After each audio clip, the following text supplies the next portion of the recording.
All right, today we're going to travel back in time, way back, over 4,000 years ago, to walk the streets of some of the world's first and honestly most brilliantly planned cities. We're about to uncover the blueprint of the Harappan civilization, and you'll see what made their cities true marvels of the ancient world. So let me just start with this question.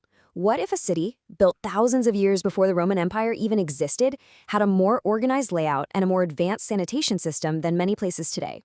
I know, it sounds kind of impossible, right? But that's exactly what we find when we look at the cities of the Indus Valley. And just look at this. I mean, wow, this isn't some modern swimming pool complex. This is the Great Bath of Mohenjo-Daro. It's one of the most incredible pieces of evidence we have for their sophistication. A structure like this, it tells a whole story of advanced engineering, of careful planning, and of a really complex social life. This really sets the scene for where we're going. So, how did they pull off these amazing urban centers? Well, the key was a super consistent and deliberate design. It seems like almost every city they built followed this clear two-part layout. This wasn't just random growth. This was a blueprint they used again and again.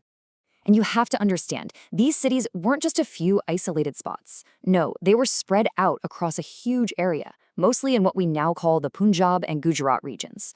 Big names you might have heard of, like Harappa, Mohenjodaro, and Lothal, were all part of this sprawling, interconnected civilization.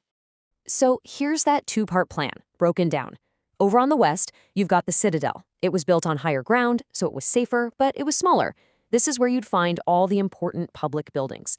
Then, to the east, you had the lower town, way bigger, on lower ground, and that's where pretty much everyone actually lived. This split wasn't an accident. It was the fundamental way they organized their world.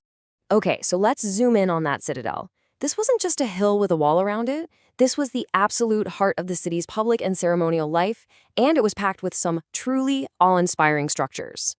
But before we can even talk about the giant buildings, we have to talk about something much smaller: the humble brick. You see, the secret to why these cities are still standing thousands of years later, it all comes down to this. They didn't just use any old mud brick. They absolutely perfected it. And this is just beautiful. It shows their technique perfectly. The bricks were baked so well that they were basically waterproof and incredibly tough. But the real genius, the game changer, was how they laid them, in an interlocking pattern.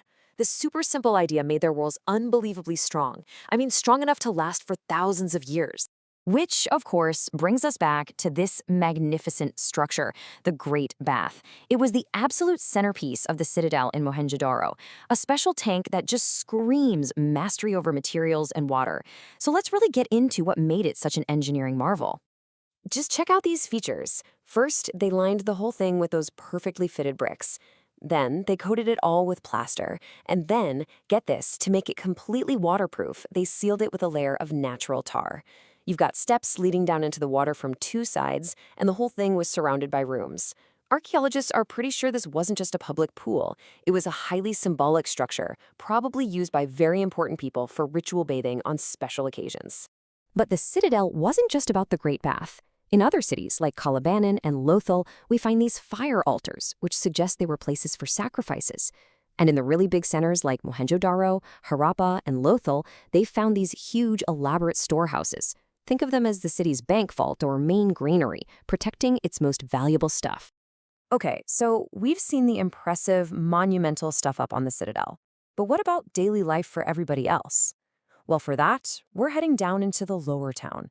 And what we find there is a level of planning that was, frankly, revolutionary for its time. Take a look at this street. It just looks orderly, doesn't it? And that's because it was. The Harappans built their neighborhoods on a grid system, like modern cities. But the most mind-blowing part is something you can barely even see here: a fully integrated, city-wide sanitation system. This is how it worked, and it's incredible. It was a whole system. First, every single house had drains that connected to covered drains on the main streets. These street drains were laid out in perfectly straight lines. They also built them with a gentle slope, so gravity would just carry all the wastewater away. And finally, they were covered and even had inspection holes so they could be cleaned out. This shows an unbelievable focus on public health and hygiene thousands of years ago. And here it is. This might be the most mind-blowing fact of all. All the evidence points to one conclusion: the houses, the drains, and the streets were all planned and built at the same time. This wasn't a city that just grew randomly over centuries. This was a master-planned community designed as a complete, functioning system from day one. So, as we finish up our little tour, what's the lasting impression these ancient cities leave us with? For me, it's one of incredible foresight, of order, and an ingenuity that was just completely off the charts for its time. So, what does this all mean? It means that, yeah, the Great Bath is amazing, but the true genius of the Harappans wasn't in any one building. It was in creating a complete system for how to live in a city. A system that was designed from the ground up for the health of its people, the strength of its buildings, and the order of its society. And that kind of leaves us with a big question, doesn't it? These people, living over 4 millennia ago, meticulously planned their cities for water, for defense, and for trade. It really makes you stop and think. As we face all of our own modern challenges, what is the blueprint our cities are building for the next 1,000 years? Okay, I want you to imagine something. Picture yourself walking the streets of a city that was thriving more than 4,500 years ago. A place so advanced it had planned streets, even drainage systems. And yet, so many of its secrets are still a total mystery. So in this explainer, we're going to try and uncover what daily life was actually like. We'll look at the incredible crafts and, the people who made the Harappan civilization really tick. Just look at this. Seriously.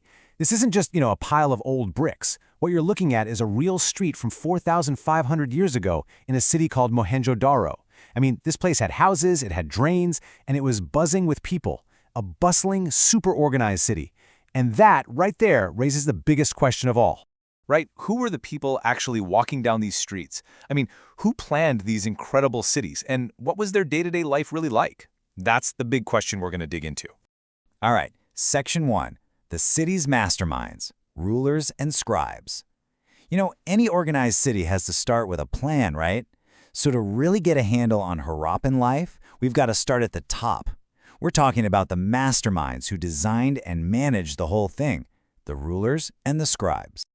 Yeah, life in a Harappan city was busy and really, really organized. And believe me, something like this doesn't happen by accident. A complex city with grid-like streets and advanced drainage, that doesn't just pop up out of nowhere. No way. It takes careful planning, it takes vision, and some seriously sophisticated administration. This was a society with a very clear structure.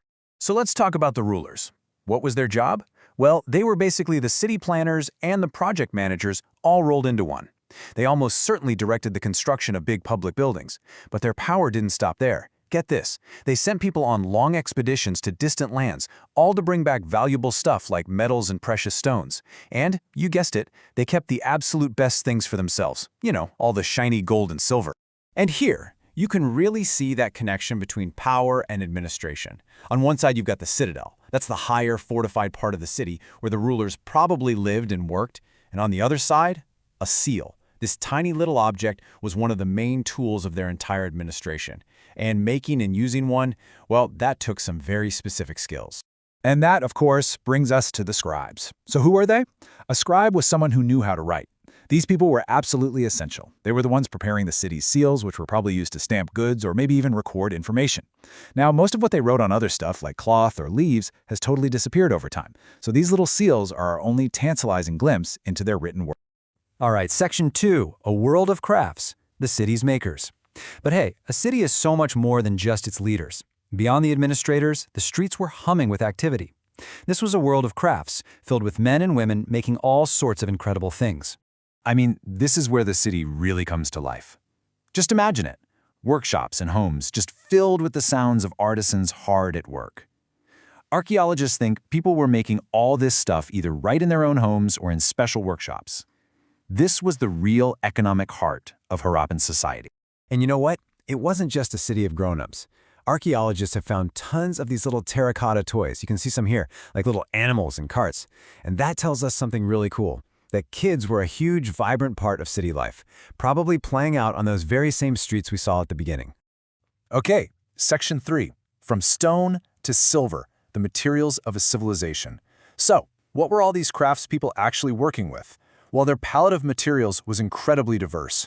We're talking everything from simple stone and shell all the way up to dazzling precious metals. When it came to metals, they kind of had two main categories. First, you've got your workhorse metals, copper and bronze. These were used for the practical stuff, tools, weapons, everyday items. But then you had the luxury metals, gold and silver. And those, they were saved for the really beautiful ornaments and high-status vessels.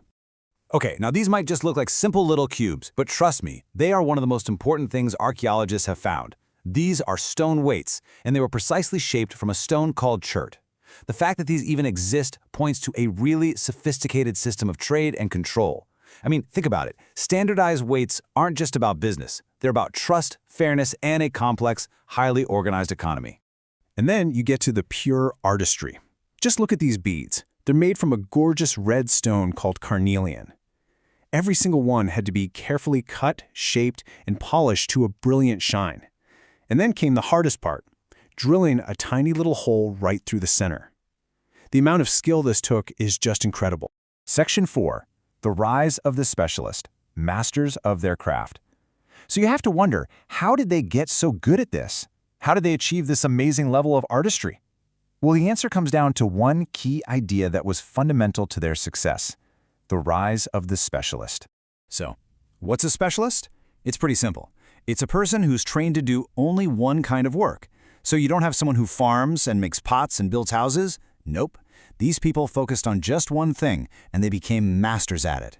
Whether it was cutting stone, polishing beads, or carving those intricate seals, specialization was the absolute key to their amazing craftsmanship. And if you want to see the work of a specialist in action, look no further than this. Just check out the detail on this stone statue. The carefully carved beard, the pattern on the cloth draped over his shoulder, this is not the work of some amateur. This is what you get after years and years of focused practice. This is the work of an expert. Let's just go back to that bead maker for a second. Think about the process. Step 1, you have to cut the rough stone. Step 2, you have to carefully shape it into a tiny bead. Step 3, you polish it until it has this brilliant shine. And finally, step 4, the incredibly delicate job of drilling a hole through it without shattering the whole thing. I mean, talk about a masterclass in patience and precision. But here's where the story gets even more fascinating. The Harappans weren't just masters of working with natural materials. They were also innovators, true pioneers who actually created some of the materials they worked with. And a perfect example of this is a material called faience. Now, it kind of looks like stone or shell, but get this, it's completely artificial. They made it by mixing sand or powdered quartz with a gum and then firing it. This whole process created this beautiful, shiny, glassy surface. They used it to make beads, bangles, and tiny little vessels. You could almost call it a form of ancient chemical engineering. How cool is that? All right, our next section, secrets in the script, an unsolved mystery. So we've looked at the rulers, the scribes, the amazing craftspeople, and their creations. But there's one huge part of their story that remains completely locked away, a final and really enduring mystery. And really, this is the heart of it all. As scholars have said, they've tried to read these signs, but we still don't know exactly what they mean. We see their writing on all these seals, right? All these intricate signs and symbols. But even after decades of study by brilliant scholars, we still have no idea what any of it says. It's wild. So just think about that. The personal stories of the rulers who planned these cities, the scribes who recorded who knows what, the specialists who crafted all these beautiful things. All of their names, their histories, their beliefs, everything is trapped inside these tiny symbols. We can see what they did, but we can't hear what they had to say. And that leaves us with one final, tantalizing question to think about. If, one day, someone finally cracks the code of the Harappan script, what secrets of this incredible civilization would it finally tell us? What stories are just waiting to be told? Way back, thousands of years ago, in what we now call the Indus River Valley, one of the world's very first great urban civilizations just blossomed. I mean, they built these massive, planned cities with technology that was centuries ahead of its time. But here's the thing, they left behind no giant statues of kings, no lavish royal tombs, and a written language we still can't read. So how in the world did they do it? Let's try and unravel the secrets of the incredible Harappan civilization together. Just look at this thing. It's called the Great Bath, and it was found in the ancient city of Mohenjodaro. And get this, it wasn't just some hole in the ground. No, this was an absolute engineering marvel. It was lined with perfectly baked bricks, coated with plaster, and then made completely watertight with a layer of natural tar. A structure this advanced is our first huge clue that we are dealing with a society of seriously skilled builders. But, this was just one piece of a much, much bigger puzzle. Because it wasn't just the bath. The Harappans built entire cities. We're talking multi-story homes made of brick, streets laid out in a perfect grid, and one of the world's first urban sanitation systems with covered drains. So the real question is, how did an ancient society get it together to organize all the people, find all the materials, and master the skills to build a metropolis on this kind of scale? How did they pull it off? To figure this out, we're going to break it down. We'll start by looking at their world of order and planning. Then we'll go on the great materials hunt to see their massive supply chain. We'll meet the city's skilled hands, the artisans who made incredible things. After that, we have to figure out how they fueled this whole metropolis, how they fed everybody.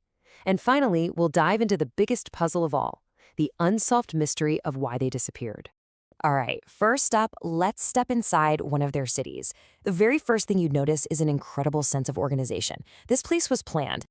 And what's so wild is that none of this was an accident. The Harappans were mass-producing standardized baked bricks, and they were so well made that the walls they built are still standing thousands of years later. They laid out their streets in perfectly straight lines, often crossing at neat right angles.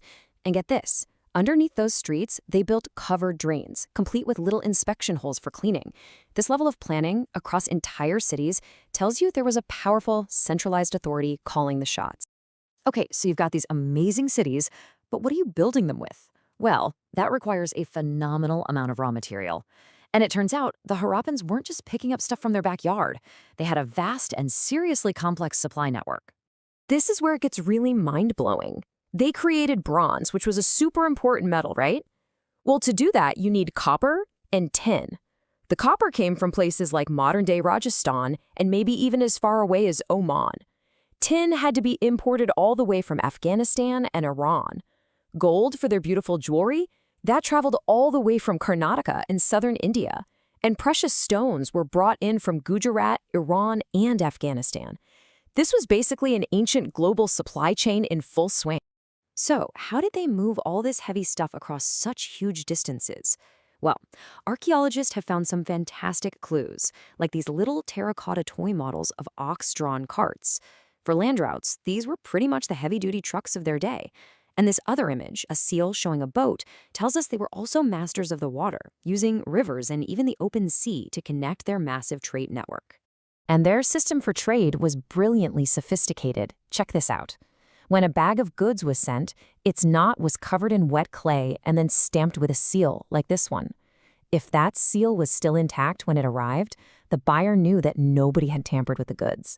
It was basically a 4,000-year-old tamper-proof security system. It built trust and made all that long-distance commerce possible. Now, with all of these amazing raw materials flowing into the cities, incredible things were being made. The Harappans weren't just expert builders, they were absolute masters of craft. The precision of their work is just wow. Take these stone weights. They're all carefully and precisely shaped from a type of stone called ncert, and they all followed a uniform system, which is absolutely essential if you want a fair and regulated market for trade. It just goes to show you how organized their economy was. And it wasn't all just practical stuff either. They created things of stunning beauty. These beads, for example, are made from carnelian, a gorgeous red stone. They were cut, shaped, polished, and then, somehow, a tiny, perfect hole was bored right through the center. The level of skill it would take to do that without modern tools is just astounding. We also see some incredible artistry in their sculpture. I mean, look at the detail on this famous statue of a man. You can clearly see the delicate pattern of his embroidered robe and his neatly trimmed beard. This wasn't the work of some amateur in their garage. This was the work of an expert. And that brings us to a really key idea, the specialist. To get this level of quality, you needed people who were trained to do just one thing, and to do it really, really well. You had your stone cutters, your bead polishers, your seal carvers, your metal workers. The city was this buzzing hub of professionals, and each one was a master of their own craft. But hang on. This raises a really basic question. If so many people in the cities were specialists, traders, builders, artisans, who is feeding them? How do you fuel a whole metropolis full of people who don't actually grow their own food?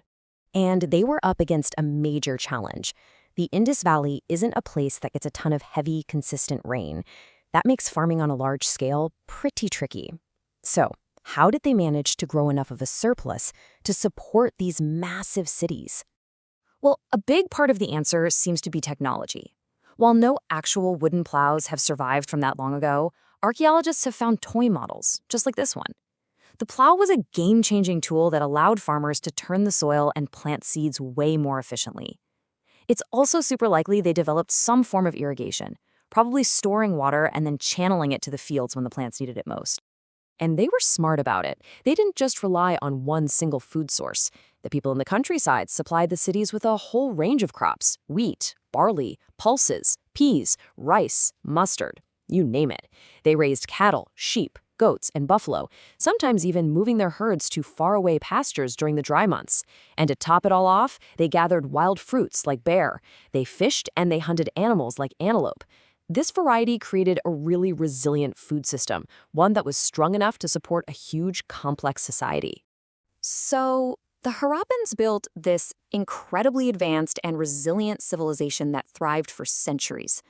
But then, it all came to a surprisingly abrupt and mysterious end. Around 3,900 years ago, something just changed. People started abandoning these great cities, all the things that defined their civilization, their unique writing, their intricate seals, their standardized weights. They just fell out of use. Raw materials stopped coming in from faraway lands. The whole system collapsed. So what on earth happened? Well, scholars have a few different ideas, and the real answer is probably a mix of all of them. Some think it was major environmental changes, like the rivers literally changing course or drying up completely. Others point to deforestation. I mean, they would have needed a ton of wood for baking all those bricks and smelting copper. There could have been massive, devastating floods. Or maybe it wasn't nature at all. Maybe it was a social collapse, where the rulers just lost control and the complex web of trade and government just broke down. In the end, we don't have one single, easy answer. The Harappan civilization rose with incredible genius, but its decline is still shrouded in mystery. They left us these silent cities and a script we can't read, a puzzle that's thousands of years old. And it just makes you wonder, what other secrets are they keeping, still waiting for us to find just beneath the surface? Hey everyone, and welcome. I want you to picture a civilization that was thriving over 4,000 years ago, at the same time as ancient Egypt, but with a totally unique urban culture all its own. Today, we're taking a trip back in time, deep into the Indus Valley, to uncover the secrets of two amazing cities. They were part of the same world, but you'll see they couldn't be more different. So let's dig in. I mean, really think about it. Is it the way it's laid out? The main industry? The people? Just like today, New York is nothing like Venice, right? Well, ancient cities had their own distinct personalities and purposes too. And today, we're looking at two ancient towns that really, truly broke the mold. So first, let's get our bearings. This is the Harappan civilization, and it was an absolute behemoth, stretching across huge parts of what is now Pakistan and India. It was right up there with ancient Egypt and Mesopotamia, but it developed this incredible urban culture that still holds so many secrets, with hundreds of cities just waiting to tell their stories. You know, what's so fascinating about these cities is that the folks who built them were absolute master planners. Seriously, they seem to follow a very specific blueprint, a kind of urban DNA that you see again and again across the entire civilization. So let's take a quick look at this standard model. So, most Harappan cities were divided into two main sections.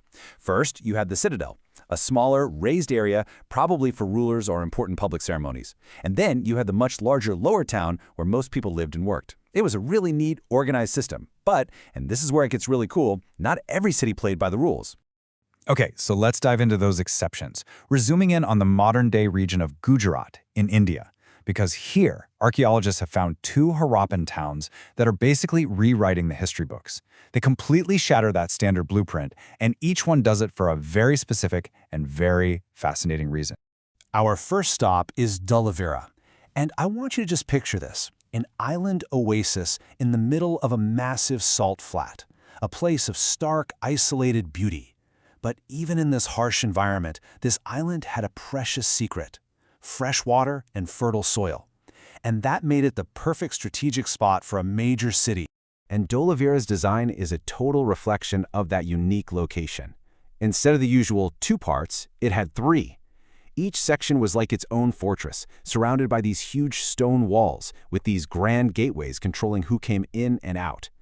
This wasn't just some town. It was a heavily fortified ceremonial center with a giant open space that probably saw some incredible public gatherings. Okay, but here's the thing about Dalavira that is just, wow. Archaeologists found one of the most incredible artifacts from the entire Harappan civilization here. Large letters of their script carved from white stone and maybe even set into wood. This is a total game changer. Usually, we only find this writing on tiny little seals. This discovery suggests a public sign, like an ancient billboard, a huge declaration of power for everyone to see.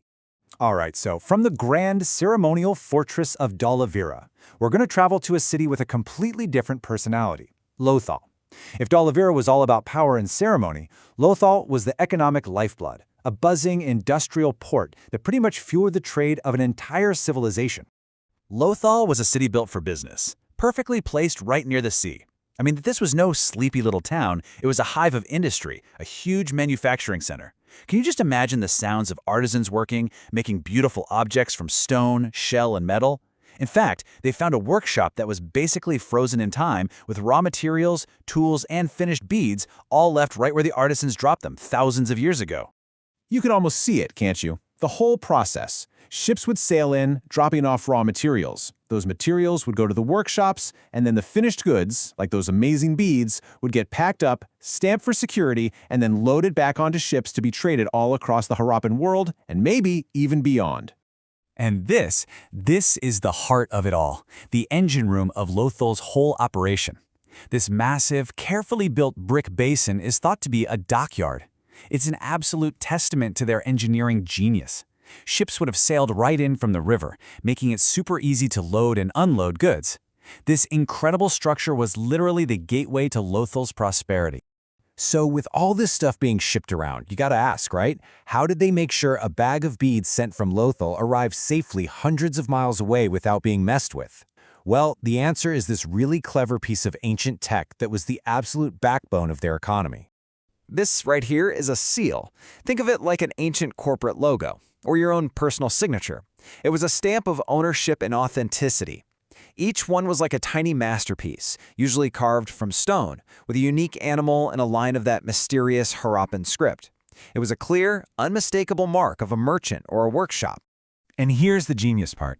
After they tied up a bag or a package, they'd slap a lump of wet clay over the knot. Then they'd press their seal into the clay, leaving this perfect impression. And that impression is what archaeologists call a sealing. So you get it, right? This simple, brilliant system was their security tag. It was a guarantee of trust in a world that had no digital tracking. When a package got to where it was going, the buyer could just check the sealing.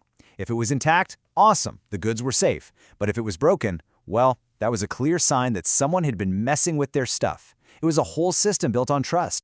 So there you have it. One civilization, two cities, two totally different jobs to do. You have Dalavira, the grand fortress and ceremonial center, and then you have Lothal, the industrious port city, the engine of commerce.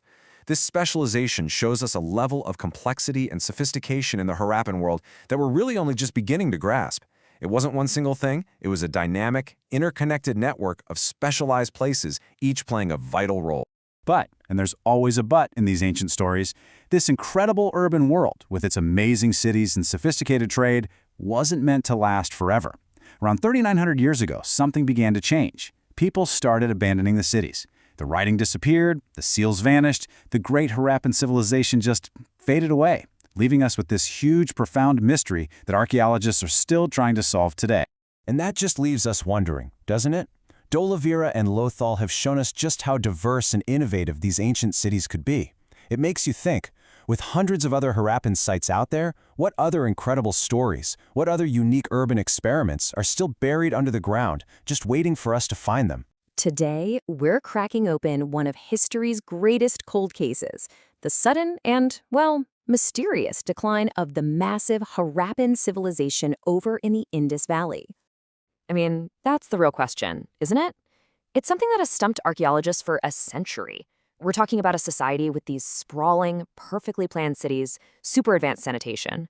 And then it just kind of started to fade away. Okay, let's dive right into this investigation. Just look at this. This is the Great Bath at Mohenjodaro. It was lined with plaster, sealed with natural tar. This was not some primitive settlement, not by a long shot. This was a civilization at its peak, capable of these incredible public works and some seriously sophisticated engineering. So what on earth went wrong? Well, our investigation has to start at the crime scene, so to speak. We need to look at the first clues on the ground that this highly organized world was starting to come apart at the seams. This is our critical time frame. Around 3,900 years ago, something started to shift. Across the entire Harappan world, a major and, as it turns out, fatal change was underway. So before the collapse, Harappan cities were just marvels of urban planning. Streets were laid out in these perfect straight lines with unbelievably sophisticated covered drainage systems. Everything, houses, drains, streets, was probably all planned and built at the exact same time. It was a perfect picture of order. And this is where that perfect picture begins to, well, decay. One of the very first and most telling signs of the breakdown was the failure of this critical infrastructure. The very system that kept their cities so clean and healthy just started to crumble. You know, with the drains failing, civic order wasn't far behind. Archaeologists have found evidence that garbage just began to pile high on the main streets. It's a really vivid, tangible image of a society that's losing control. And the decay went so far beyond just sanitation. The entire social fabric was unraveling, and it was happening fast. People started abandoning the great cities. The unique Harappan script, it vanished. Those intricate seals they used, they fell out of use. Trade networks dried up, and even the architecture suffered, with new homes becoming these kind of crude shadows of the old ones. Okay, so we've got overwhelming evidence of a collapse, but there's no smoking gun. So let's bring in the usual suspects, all the main theories that scholars have for what might have happened. I mean, really, what could possibly trigger such a total system failure across thousands of square miles? The sheer scale of it is what makes this mystery so incredibly fascinating. So, the leading theories are all environmental. Some scholars think the rivers, which were the civilization's lifeblood, either dried up or changed course. Others point to massive deforestation. I mean, they needed a ton of wood to bake all those bricks and smelt copper. Or maybe it was a series of catastrophic floods. Or hey, maybe their huge herds of cattle and goats simply ate the entire landscape bare. Now, here's what's really interesting. While each of these theories kind of works for a specific area, none of them fit the whole picture. A flood in one region can't explain a drought that's happening hundreds of miles away. So the crucial point here is that a single environmental disaster probably isn't our answer. This leads us to what is now the most likely conclusion. It wasn't a single, dramatic event, but more of a slow, grinding process of disintegration, coming from within. Yeah, instead of some sudden catastrophe, the evidence really suggests that the central authority, the rulers who plan the cities and manage the trade, they simply lost their grip. Maybe all that mounting environmental stress just made it impossible to manage resources anymore. Whatever the reason, without that central control, the complex systems holding the whole civilization together just began to fail. And this map brilliantly illustrates the result. As the main urban areas in Sindh and West Punjab declined, people didn't just vanish into thin air. They migrated. They moved from these old centers of power into new, smaller settlements, shifting east and south. So the civilization wasn't really erased, it just transformed and dispersed. Now, to really understand just how unique this collapse was, it helps to see what was going on elsewhere in the world. At the very same time, another great river civilization was on a completely different path. Let's shift our focus for a moment to Egypt. This timeline really puts it all in perspective. Just as the Harappan cities were rising, you've got kings in Egypt who were consolidating their power along the Nile. And right as the Harappan world was beginning its final major decline, Egypt was still this incredible power, building monuments that would last for ages. And here you can really see a tale of two legacies. On one side, you have the humbled ruins of a great public work built for the living citizens of Mohenjodaro. And on the other, you have the monumental pyramids of Egypt, built as these massive tombs for god kings, a testament to a completely different kind of power and a totally different belief system. The Egyptians, as we all know, famously preserved the bodies of their kings as mummies. And this practice, which was absolutely central to their belief in an afterlife, is the entire reason these giant pyramids were built in the first place. And these kings were not buried alone, not at all. They were sent into the afterlife with literally everything they could possibly need.